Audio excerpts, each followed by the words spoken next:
Olhar nossos olhos.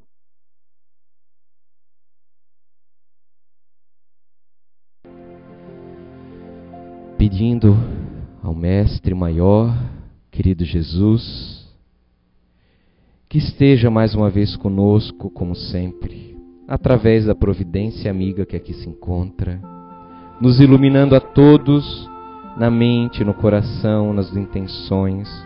Senhor, dai-nos força ao bom combate. Que possa neste dia, neste momento, iluminar nosso amigo palestrante, para que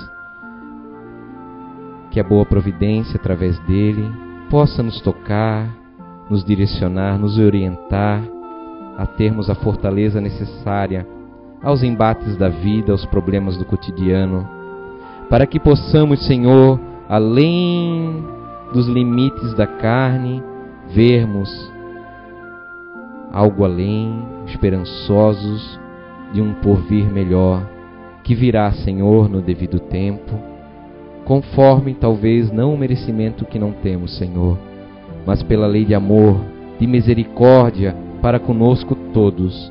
A Ti, Senhor, rogamos misericórdia, muito amor para conosco como sempre, proteção e auxílio, hoje e sempre. Em Teu nome, Senhor, da espiritualidade boa e amiga aqui presente, damos iniciados as primeiras etapas dos trabalhos de hoje, que assim seja. O tempo cura. Tantas são as misérias humanas contraídas pelo próprio homem. O homem é a humanidade que, se arrastando pelos charcos profundos do orgulho, se banham nas águas fétidas do egoísmo. Sim, é triste, mas verdadeiro, que o próprio homem se arrasta pelo lodaçal de suas próprias quedas. Tantos são os emissários e os ensinamentos que vem recebendo a humanidade através dos tempos. E o que tem sido aproveitado?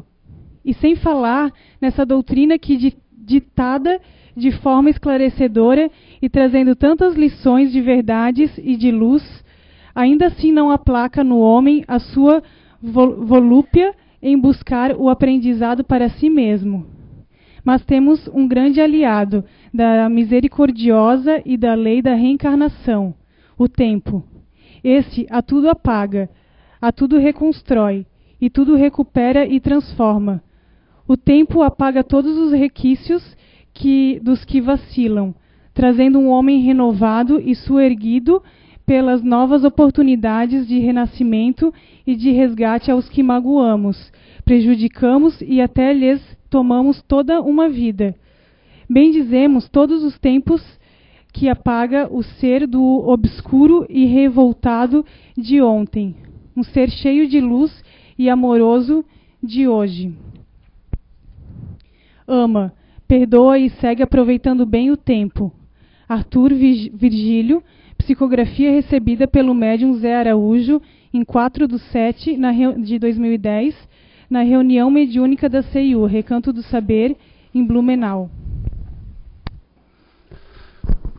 Boa tarde a todos, sejam todos bem-vindos à CIU, Recanto do Saber, o pessoal da internet também que está nos assistindo. Mais uma vez, obrigado pela audiência e pela presença de vocês aqui hoje.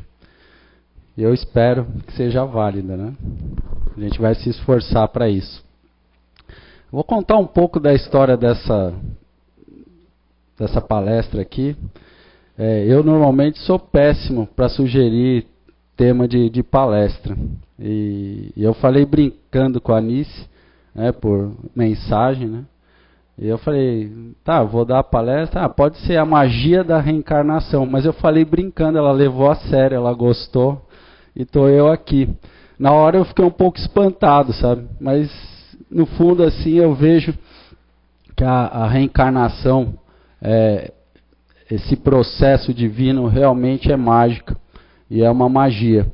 Se a gente pensar em termos de magia são processos teóricos ou práticos, né, que a gente busca para desenvolver e aproximar o homem da natureza. Para ele saber controlar a si mesmo e a sua natureza. Isso é magia. E a reencarnação justamente vem para isso, para a gente aprender a controlar a nós mesmos, aprendermos a termos rédeas, pulso, controle sobre as nossas vidas. Tá? Então, para começar, eu vou iniciar a palestra com uma história, que é de um livro, tá? Chama Eustáquio, 15 séculos de vida. Agora eu não lembro direito, mas foi psicografado pelo médium Abel Gleiser e ditado pelo espírito Caibar Schutel. É um livro excelente para leitura. Creio que a gente deve ter um exemplar na biblioteca. Se não tiver, sugiro adquiri-lo, que vale muito a pena. Por quê? É um livro que conta 15 séculos, né, 1.500 anos de experiências reencarnatórias do mesmo espírito. Para vocês entenderem, eu vou fazer um resumo, mas esse resumo está muito aquém da obra, tá? Como eu já disse, é um resumo, eu estou consolidando ali, resumindo informações que vale a pena vocês lerem. Então, o Eustáquio, ele levou aproximadamente 11 séculos, 1.100 anos, para começar, para iniciar a sua regeneração, a sua descoberta como espírito imortal e que tem os seus direitos e deveres evolutivos.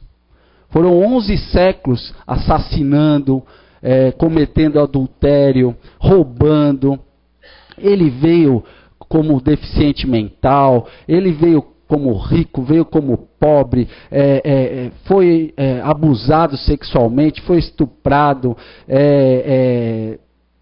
foi vendido como escravo, veio para o Brasil, morou na França, morou na Eslovênia, e foram várias encarnações, foram praticamente 11 encarnações, até ele começar na 12ª a iniciar um pouco, né, a construção da sua maturidade, da sua independência espiritual. Até então foi um martírio para si mesmo, né, cheio de revolta, cheio de ódio, instigando, fazendo intrigas, e ele precisou sofrer muito com isso. Mas não foi a vida, não foi a providência divina que fez com que aquilo acontecesse para ele. O legal desse livro, pessoal, que ele explica bem, está tudo encadeado. Em uma vida ele fez algo que ele teve que assumir responsabilidades diante da lei de causa e efeito, aquilo que colhemos. É para vocês falarem. Aquilo que colhemos, exatamente. A gente sabe disso. E o Eustáquio sentiu isso na pele. E ele precisou ter perdas, precisou vir como mãe, né, dos seus inimigos, dos seus algozes, das pessoas que lhe estupraram, que lhe roubaram a vida, que lhe abandonaram. E assim ele foi aprendendo perdão, até no livro ali, na sua última existência, vir reencarnar no Brasil e ser espírita. Mas as últimas encarnações dele, ele começou a ter um pouco mais de desapego, porque ele era muito materialista. Então, a gente vê na história dele que em algumas oportunidades onde ele era abastado, onde ele era rico, ele doou a sua herança, mas ainda cometia pequenos delitos, às vezes egoístas, como adultério, como abandono. Precisou, numa das existências, a esposa dele, que até ele gostava, mas vivia em adultério, ela acabou morrendo de desgosto, e por conta daquilo lhe gerou um arrependimento ainda encarnado, e começou a se dedicar mais à educação e ao afeto às suas 2 filhas, órfãs de mãe. Então, a reencarnação tem essa magia mesmo, essa mágica, que muitas vezes, muitos de nós, fazemos questão de não querer entender. A gente faz questão, principalmente nós espíritas. Nós que estamos aqui estudando, ou sejamos simpatizantes, que já temos uma noção A maior prova que temos essa noção é que muitos que não são espíritas vivem soltando, né, algumas bravatas do tipo, em outra vida eu devo ter feito isso, ou fala, na próxima eu vou fazer aquilo, e a pessoa nem é espírita.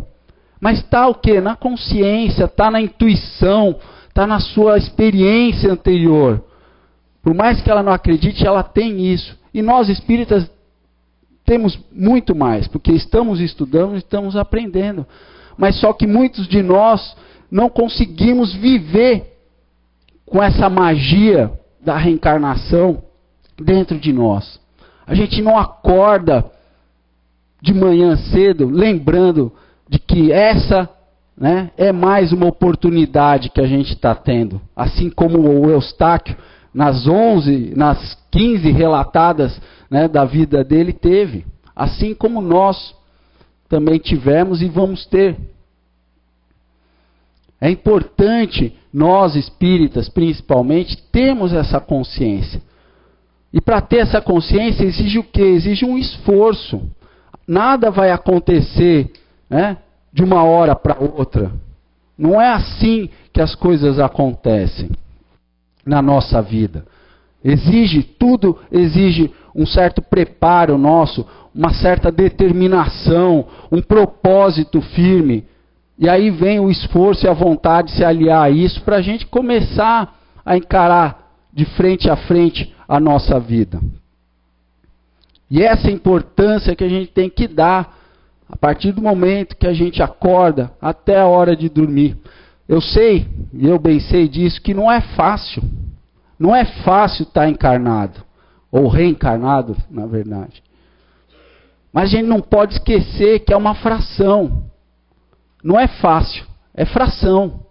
Se a gente começa a lembrar disso cotidianamente, na nossa rotina, a gente começa a se desapegar das coisas, dos problemas, das aflições, porque a gente sabe que uma hora vai passar, uma hora isso vai se resolver, uma hora eu vou achar a solução, uma hora eu vou perdoar ou eu vou ser perdoado. É essa crença que a gente tem que ter, mas não é uma crença que muitos de nós têm, que é um dia, aí no outro dia, passa uma semana super bem, bem que o Roberto tinha razão, estou animado, mas vem o primeiro rastapé, a primeira dificuldade, a primeira adversidade, a gente já desaba e já descrê dessa força da natureza que é estar aqui encarnado. Se a gente começa a se esforçar, falar, não, eu vou persistir, uma hora a gente vai ter essa independência, essa autoridade, essa autonomia de não se deixar levar pelo que os outros dizem, os outros falam, pelos problemas, pelas quebras, pelas perdas, pelas mortes. Esses dias aconteceu um episódio na minha família, um primo morreu, e na verdade ele foi assassinado com 5 tiros, ele tinha 82 anos, era um médico, uma pessoa boa, que cuidou de muita gente de graça, fez muito bem às pessoas, e na sua velhice aí foi falecer num assalto, ele reagiu e tomou 5 tiros. E o meu irmão relatando isso para mim, ele não é espírita, muito angustiado com isso, até num certo tom de, qual que é a justiça, né? Como é que pode alguém fazer o bem e terminar assim? A gente consegue, através da reencarnação, o entendimento de uma série de coisas, o alívio, né, para essas perdas. E hoje aqui a minha proposta é a gente fazer uma metáfora, trazendo um jardim, né? A nossa vida seria igual a um jardim, né? O jardim da vida. Se a gente parar para prestar atenção, assim como a nossa vida, um jardim, às vezes não se inicia de uma hora para outra. Não é verdade? Você quer fazer um jardim bonito, florido, ele não vai ser plantado, né, as abelhas, os pássaros, o vento não vão trazer o pólen das flores, né? E eu vou cair lá no meu gramado e vai sair as flores, né? Assim como a vida, o jardim envolve um esforço nosso, envolve uma determinação, um querer, uma vontade para a gente começar a execução desse jardim. E é assim na nossa vida. Tudo que a gente quer embelezar, quer melhorar, quer de bom, quer de bem para a nossa vida, vai exigir um sacrifício nosso. Assim como o jardim. Vai exigir de nós ararmos a terra, prepararmos um local, arrumar um adubo, mexer no esterco. Né? A gente está falando aqui em fezes animais. Às vezes a gente vai ter que mexer também nas nossas sombras, nas nossas imperfeições, que são coisas que às vezes quando a gente começa a mexer, dói na gente. E às vezes também fede, né? Dá um mau cheiro, mas é um mau cheiro que eu quero dizer espiritual. Quando a gente começa a contestar a nossa inveja, o nosso egoísmo, o nosso orgulho ferido, isso vai doer. Mas exige o quê? Esforço e vontade. Para a gente começar a limpar aquele terreno que está sujo, está ainda com algumas pedras, está com alguns insetos, galhos secos. Essas imperfeições a gente tem que tirar do nosso jardim. E também, muitas vezes, quando a gente começa a construção do nosso jardim, a gente começa a tomar força e controle da nossa vida, assim como o nosso jardim que a gente já limpou e já começa a semear, muitas vezes na nossa vida, assim como no jardim, vem intempéries, vem um vendaval, vem uma chuva forte, vem chuva de granizo, e é assim na nossa vida. Às vezes a gente amanhece aquele sol lindo, e no meio do dia acontece uma notícia triste, acontece algo muito desagradável, uma desilusão, uma coisa ruim que vem nos afligir. Quando acontece isso com o nosso jardim, a gente tem que pegar e relevar, tem que se resignar. Sem a resignação,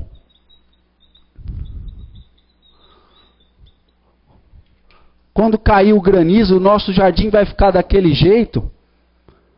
Esse é o maior problema, porque muitos de nós vai lá e falam, não, vou fazer o meu jardim bonito, eu vou lá e vou plantar as melhores folhas, as melhores flores, né? Vou fazer aquele gramado maravilhoso.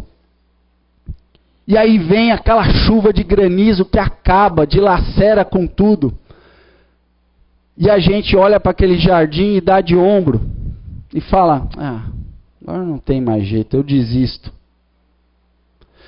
Muitos de nós acabam fazendo isso com a própria vida também.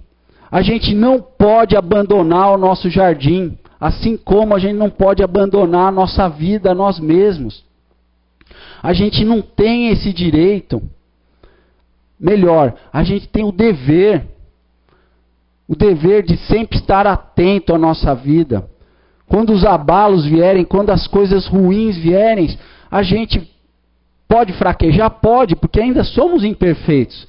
Mas a gente tem que lembrar que a gente tem que sentar, tem que ajoelhar, tem que orar, quando a gente não tiver mais forças, chama um jardineiro. Chama o jardineiro divino lá para te ajudar a recuperar o teu jardim. É nessa hora que a gente arriar, vamos chamar um amigo, vamos, confessar os nossos erros, as nossas imperfeições, vamos lá pedir desculpa. Vamos lá pedir perdão, vamos lá dar o perdão para aquela pessoa. Então, não vamos deixar ao acaso, a desistência de si mesmo, ou da própria vida até, é uma falha muito grande, e que as consequências disso, o sintoma maior vai vir para nós. A gente tem que lembrar que a tempestade traz a temperança também. E a maior consequência das tempestades nas nossas vidas é a gente ter atenção maior com a nossa própria vida. É a gente se atentar mais. A gente entender como é que eu tenho que proteger aquele meu jardim. Talvez eu tenha que fazer uma cobertura de tela, ou fazer ele em outro local, mais protegido do vento. Enfim, é assim também com a nossa vida.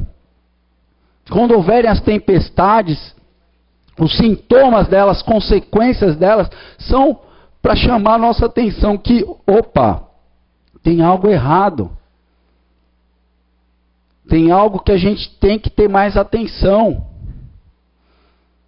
Eu já falei aqui em algumas palestras, muitas vezes aquelas pessoas, vou dar o exemplo da traição.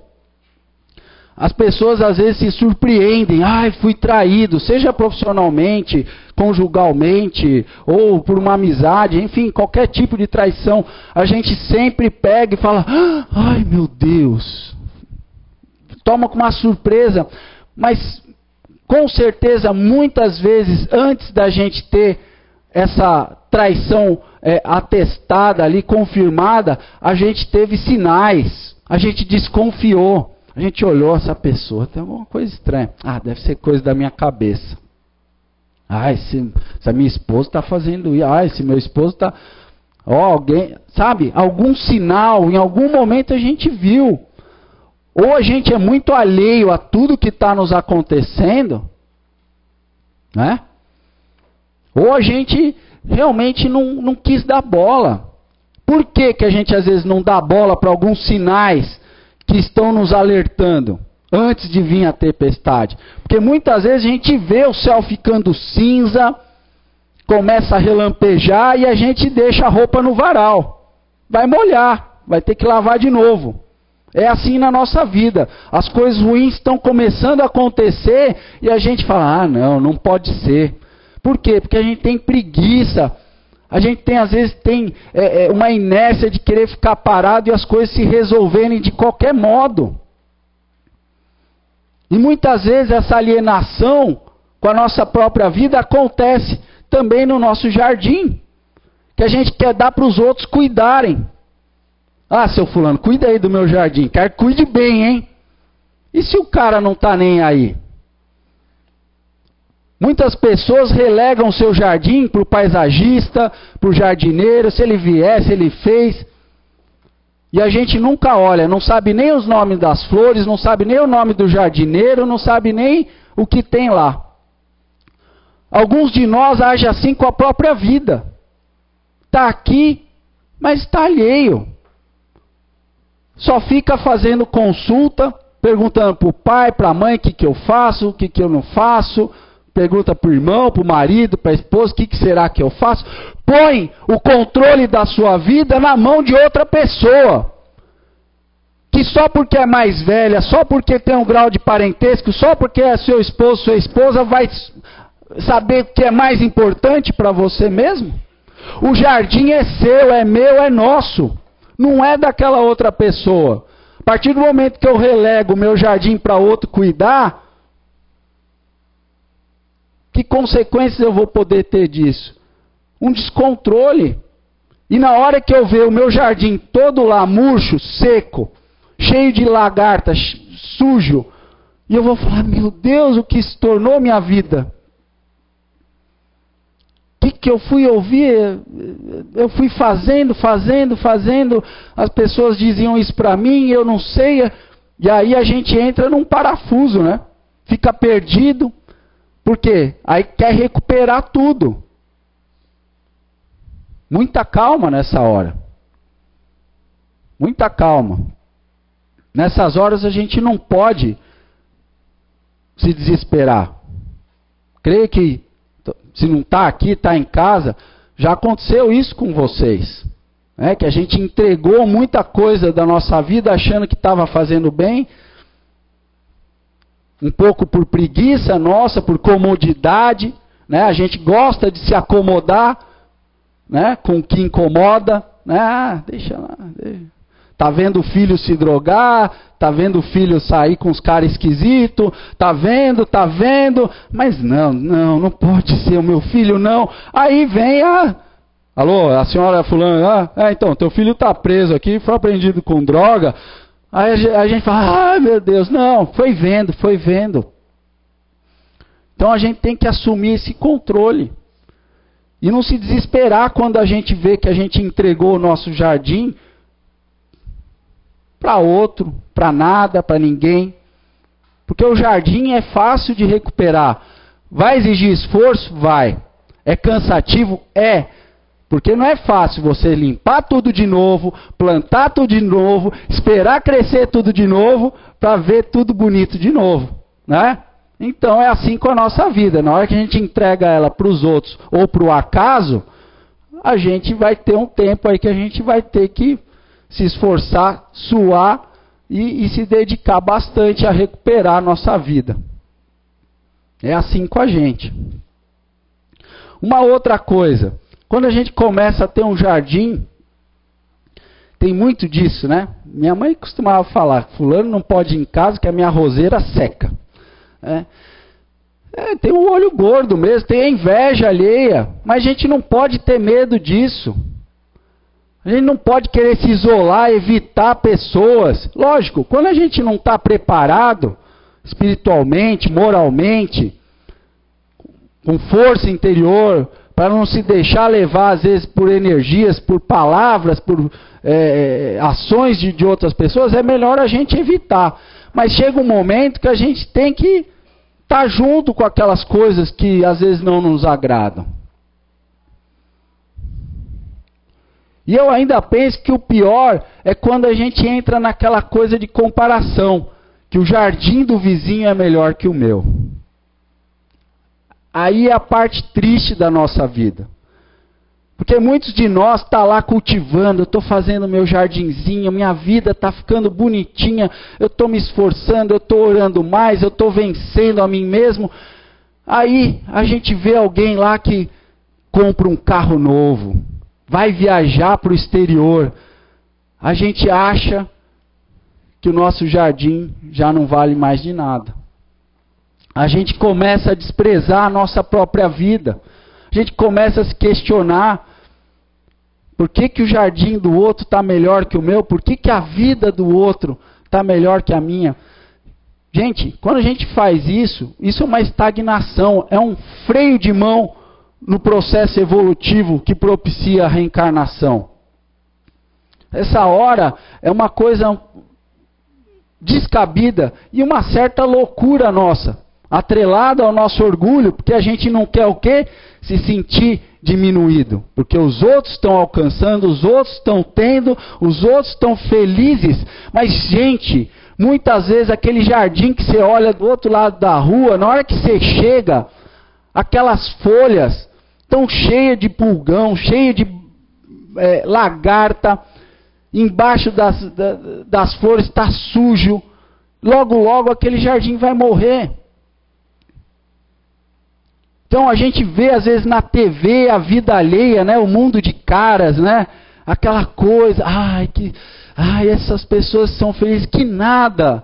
Muitos artistas, muitas pessoas bem-sucedidas sofrem às vezes muito mais do que a gente. Então, assim, a gente ficar reparando a vida alheia é uma coisa, uma perda de tempo tão grande, pessoal. Quando a gente sentir isso, você sentir uma invejazinha, a pessoa foi viajar, vai lá, converse com a pessoa, faça perguntas. Você viajou? Viajou para onde? Você vai dissipando aquilo. Não adianta ficar com inveja. Eu contei uma história um tempo atrás, acho que foi ano passado.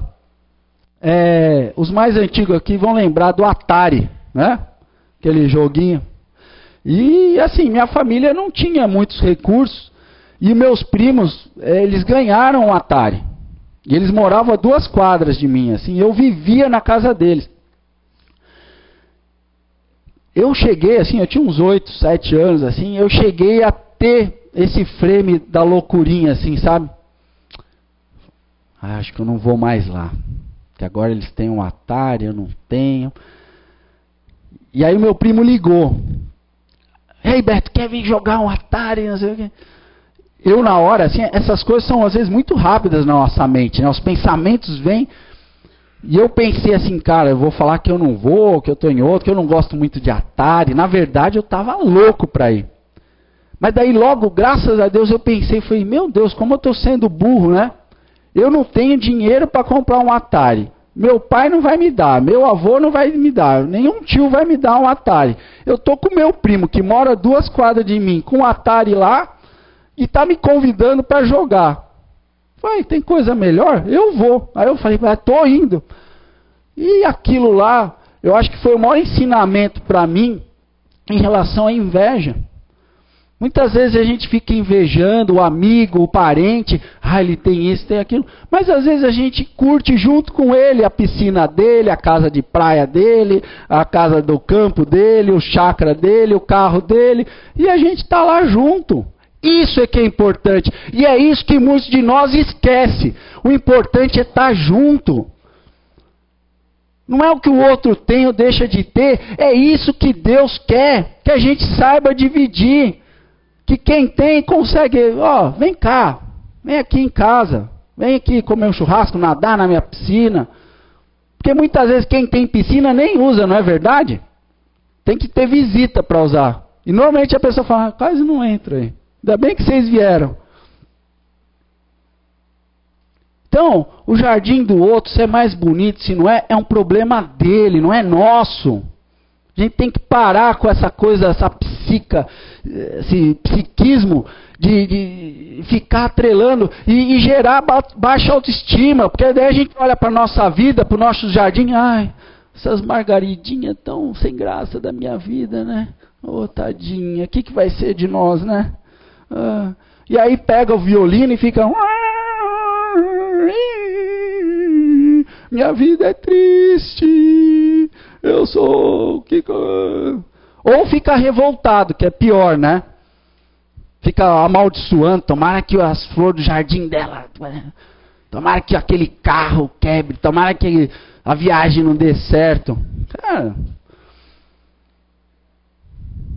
a gente já sabe que tudo que a gente emanar nesse nível assim, a gente vai atrair coisas piores. Podemos atrair obsessores, podemos nos afastar de pessoas que nos querem bem. E a gente está lá odiando ela só porque ela tem um nível cultural, só porque ela tem um nível financeiro, econômico melhor que o nosso. E eu me afasto porque, não, ele é rico, agora ele é rico. Cara, às vezes o cara lutou pra caramba, a moça lutou pra caramba pra ter, parabéns. A minha sugestão...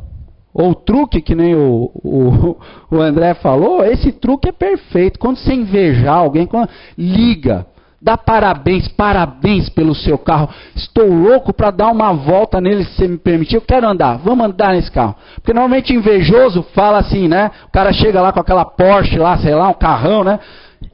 Meu carro novo, vamos dar uma volta? Não, agora eu tenho uma coisa ali. Tipo, só para fazer o desdém, né? Só para falar, tipo, não tô nem aí pro teu carro. Mas lá por dentro está aquela inveja, aquela bactéria da alma corroendo assim. Ai, desgraçado, só veio aqui para me afrontar. Então se entrega, se veio para te afrontar, se entrega para a afronta. Vou entrar no teu carro, entra, vai. Eu digo isso porque eu vivi isso. Eu também tinha uns 10 anos, apareceu um cara, um amigo do meu tio, com uma Porsche na frente de casa. Eu... Pai, tem uma Porsche. Aí era o Roberto, era o xará meu. Eu comprei, não sei o quê. Vamos dar uma volta assim? Eu pensei, esse cara é metido, né? Veio só exibir o carro. Eu falei, mas eu nunca andei de Porsche, né? Vamos aí. Então entra. Não adianta se apegar, não adianta... eu estou colocando aqui, não estou querendo me gabar, o Roberto está falando de si mesmo, né? Não, gente, essas são experiências que eu tive, que eu tenho. Às vezes aparecem pensamentos na minha cabeça de inveja. Poxa, a pessoa tem isso, eu não... Mas só que quando você começa a agir contra isso, é assim que a gente vence a si mesmo. Vai lá dar parabéns. Esses dias assim, Aí eu vi uma coisa ali que me afetou. Eu falei, cara, vou fazer o contrário. Vou lá dar parabéns para a pessoa.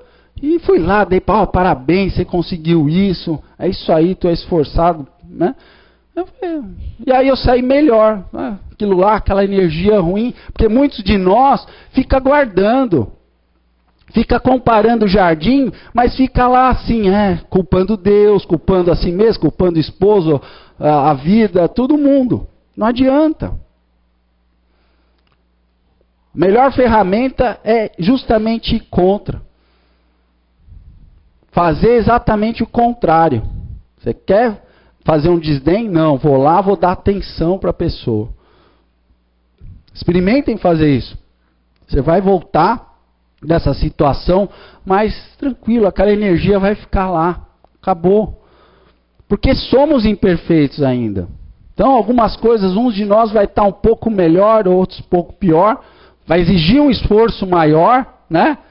Vai ter que arar mais aquela terra ali da inveja. Outros é só dar uma rasteladinha ali que já está bom. E outros nem isso vão precisar. Mas faz parte da vida aí de cada um. O importante é se esforçar e ir contra isso. Não ficar se martirizando, né? Como muitas pessoas fazem. Ai, eu pequei, e fica lá se batendo e vai se punindo. Não adianta. Tem que ter ação.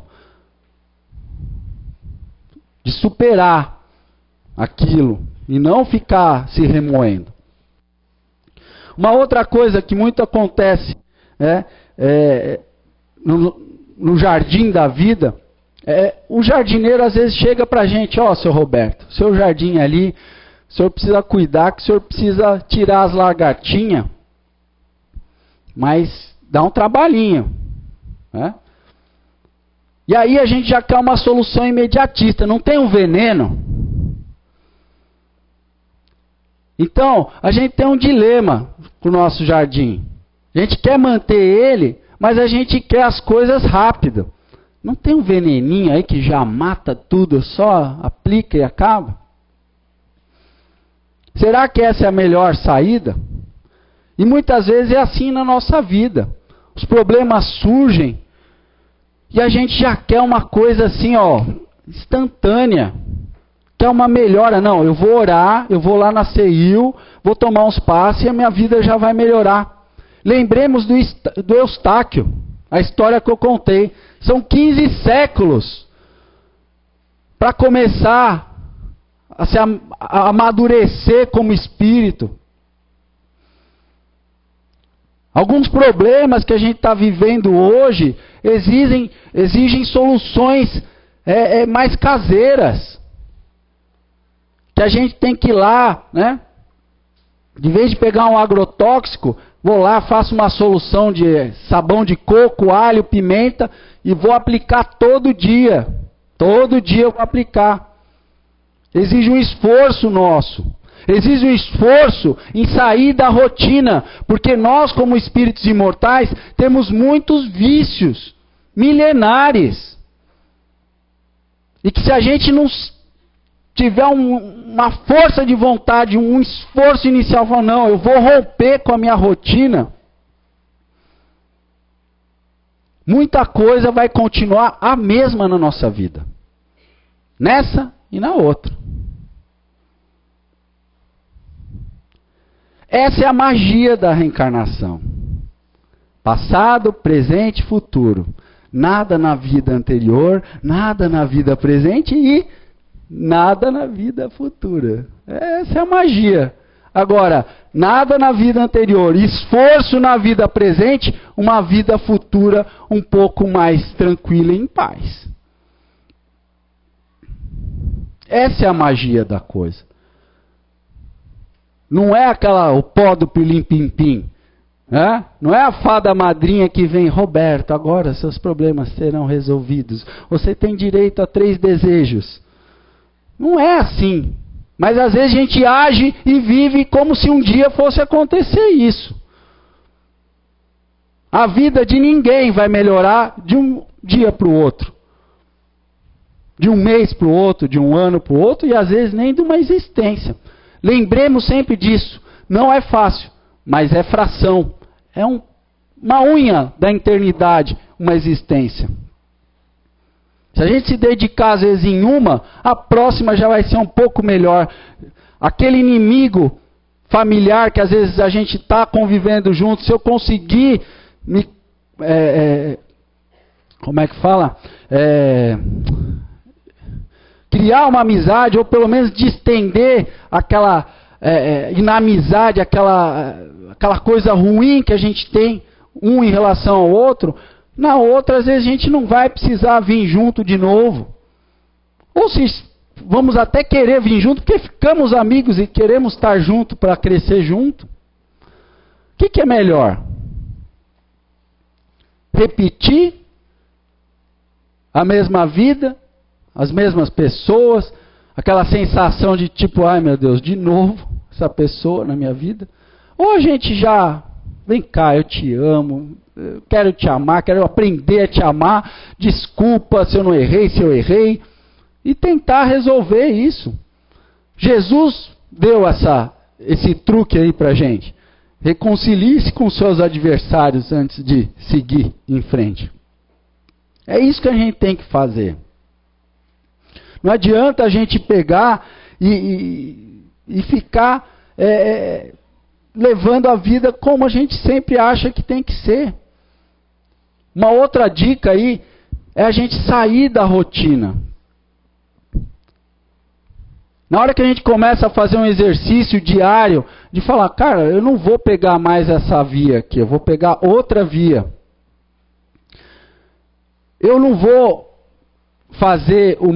não vou jogar o meu futebol, vou visitar o meu avô, vou visitar o meu amigo doente. Hoje eu vou fazer uma coisa diferente com a minha família. Nós vamos jantar fora. A gente pega a mesa, põe lá no quintal e fala, vamos jantar fora da cozinha, da sala. A partir do momento que a gente consegue quebrar essa rotina diária que a gente tem, a gente estabelece uma tendência da gente conseguir também conseguir quebrar os nossos maus hábitos também. É um exercício. A gente sair um pouco da rotina. Eu acordo às 6 horas, eu escovo os dentes às 6h15, daí eu tomo café com pão e manteiga, daí eu vou para o trabalho, aí do trabalho eu almoço no trabalho, sempre no mesmo restaurante e tal. Né? Às vezes é importante a gente mudar um pouco, mudar os móveis da sala, vou trocar um pouco aqui. Sair da mesmice. A gente começa a ver as coisas de outro foco. Porque a pessoa que não consegue se desvencilhar da rigidez da rotina, vai ter muito mais dificuldades em se desvencilhar da inveja, do egoísmo, do orgulho e de qualquer outra imperfeição. Porque muitas das nossas imperfeições, como eu falei, são coisas antigas. São coisas que a gente veio criando. Tivemos oportunidades de, às vezes, debelá-las, de retirá-las, de transformá-las em nós, mas tivemos algumas dificuldades. E está ali. E se a gente não começar a mudar, às vezes, a nossa rotina externa, agora eu sou viúva, meu marido morreu, ou vice-versa. Agora a minha vida acabou.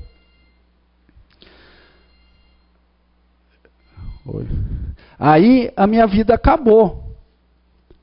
É o que às vezes acontece no nosso jardim também. A gente planta aquela roseira linda, maravilhosa. Aí não veio tempestade, não veio chuva, não veio raio, não veio vendaval, mas a rosa morreu. É assim que o jardineiro divino às vezes faz com a gente. É o processo dinâmico aí da reencarnação. Algumas flores são ceifadas aí do nosso jardim para florescer em outro lugar, em outro jardim, né? No jardim espiritual. E sabedores né, da reencarnação, da imortalidade da alma, isso já traz um alento para a gente.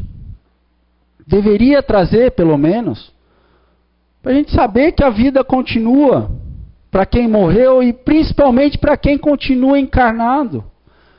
Não adianta a gente chorar pelas flores ceifadas da nossa vida. Sabemos que não é fácil. Quando um ente querido morre, até um filho, né? A gente às vezes acha até antinatural, poxa, um filho falecer antes do pai. Mas faz parte aí da nossa caminhada. São preparações, são provas, às vezes expiações.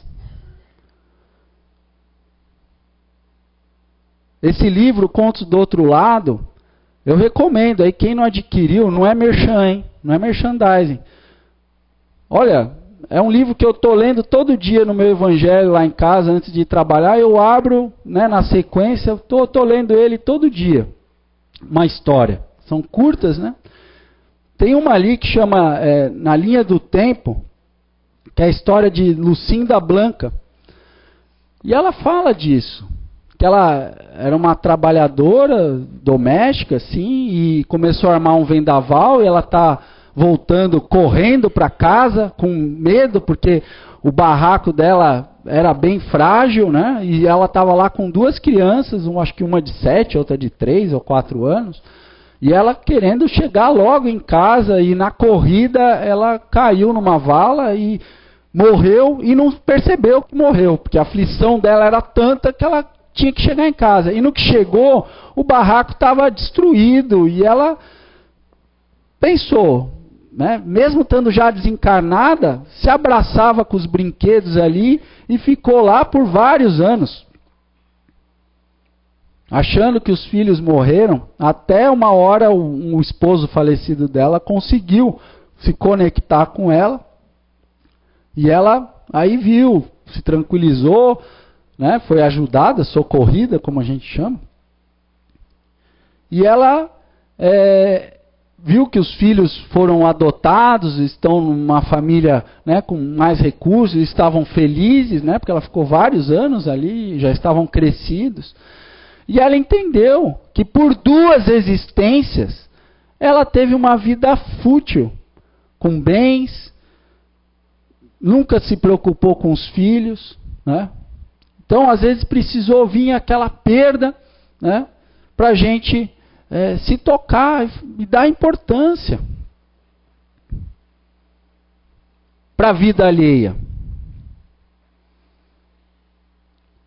E no nosso jardim da vida também tem essa questão de providência. Quando a gente planta aquela flor, aquela roseira, né, a gente tem que ter cuidado. Já dizia Antoine Exupéry, né, que escreveu O Pequeno Príncipe, você é responsável por aquilo que cativas. Então a gente é responsável por aquilo que a gente cria. A maior bondade que Deus faz com a gente é poder estar reencarnado, é poder ter filhos. Se você não tem filhos, com certeza você vai ter um sobrinho, você vai ter um amigo, vai ter uma mãe, uma sobrinha, alguém. É isso que Deus quer, que a gente tenha providência. Assim como Ele tem com a gente, Ele nos proporciona isso.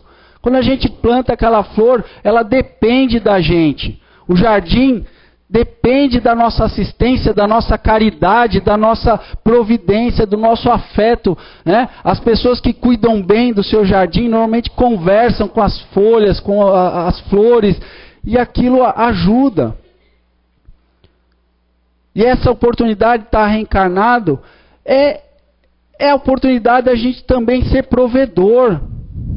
Só que muitos de nós, a gente só tem espaço para o nosso coração, para gratidão ou ingratidão. A gente quer que os outros, né? A gente quer receber. Eu sou grato por Deus, eu sou grato por você, André, por me ajudar, eu sou grato. Eu sou ingrato por você não me ajudar, sou ingrato com o Senhor. Falta a gente semear um pouco de providência no nosso coração. A gente ser responsável por outro coração, seja pelos filhos, seja pelos amigos. Quanto mais, melhor. Alguns de nós vai, infelizmente, conseguir só dar atenção para a família. Outros vão estender um pouco mais. Uns, tão poucos, não vão conseguir dar para ninguém. Vão querer só a gratidão, né? E a providência, a caridade, aquele ato, né, de amor, acaba não se estabelecendo na sua vida. E por que isso acontece, pessoal?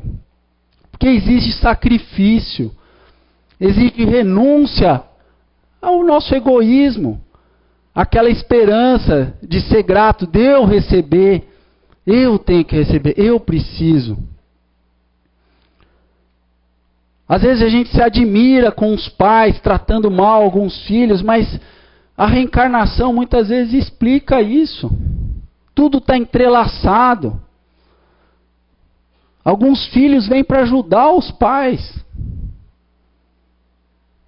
E muitos pais vão perceber só depois de desencarnados que tinha um filho na família que estava lá para lhe ajudar, espiritualmente falando. Só que ele nem deu bola.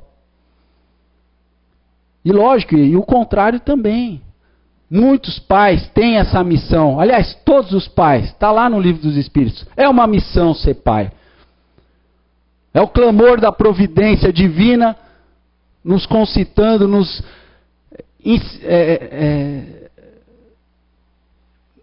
nos exigindo, mas nos clamando que a gente também seja providente. Que a gente também dê aquela atenção, assim como o nosso Pai nos dá atenção com tudo na nossa vida, Ele pede a nós que a gente também, nos núcleos familiares, nos núcleos de amigos, sejamos provedores também dos nossos entes queridos e também aqueles não tanto. Então, o sacrifício é um esforço que a gente tem que fazer em controlar as nossas más tendências. Para assim a gente criar, relacionamentos mais duráveis, relacionamentos realmente espirituais. E com isso a gente vai, com certeza, no futuro, criar uma vida melhor, não só para a gente, mas para aqueles que vão ficar, para aqueles que vão vir e para os nossos amigos ou desafetos. Cuidemos com força, com vontade. O jardim é meu, é teu, é nosso, é de cada um aqui. A sua vida é propriedade sua. Lógico que concedida por Deus. Mas a gente é que tem, o domínio e o controle sobre ela. Façamos jus a essa benesse que é estarmos aqui hoje. E que essa semana a gente possa levar aí para os nossos lares, para as nossas vidas, para as nossas casas, um pouco aí do que eu tentei passar. Espero que tenha ajudado. E se o André me permitir, eu já faria a oração final, tá? Para a gente entrar num... Então, vamos todos elevar o pensamento, podemos todos ficarem. Só pode tirar o som ali, por favor. Fiquemos todos relaxados, sintonizados. Respirando fundo. Que cada um de nós possa agora vislumbrar o mar, as pequenas ondas chegando até a areia, que possa todos nós olharmos para o nosso lado e vermos o nosso jardim, um jardim florido, um jardim com uma grama verde, bem cortada, chegando nesse jardim, que possamos visualizar todos os detalhes, as folhas, as flores, assim como as imperfeições, os gravetos, as pedras, as rachaduras no solo. Quando assim nos deparamos com uma luz bem à nossa adiante, uma luz um pouco acinzentada, onde vemos uma pessoa, vamos nos aproximando dela,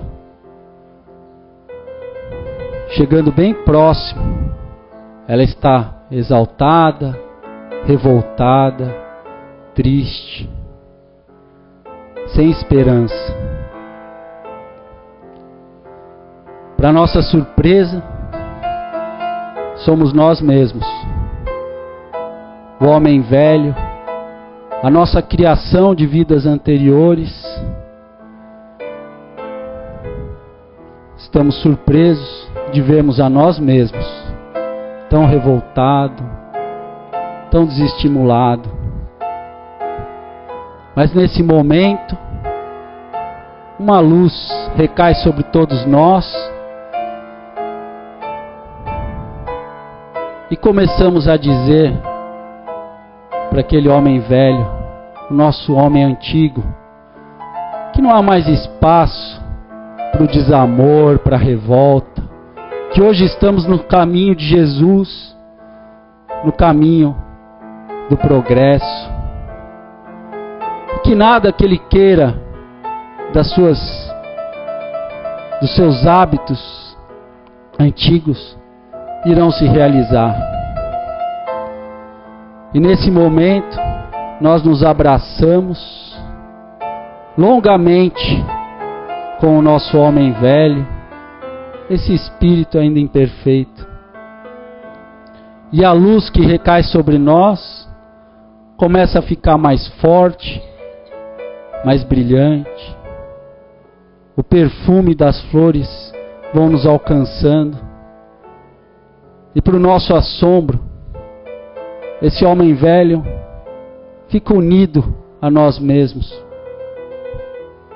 E agora, nesse instante, somos um só no presente, na luta interior. E chega próximo a nós o nosso anjo guardião com uma carta escrita à mão. Cada um de nós pega a sua carta do seu anjo e começamos a ler. A missão de cada um de nós: amai o próximo como a si mesmo. Que possamos todos nos amar, criando essa rede universal de afeto, para assim sermos todos colaboradores efetivos na obra maior. Obrigado, Pai, que assim seja.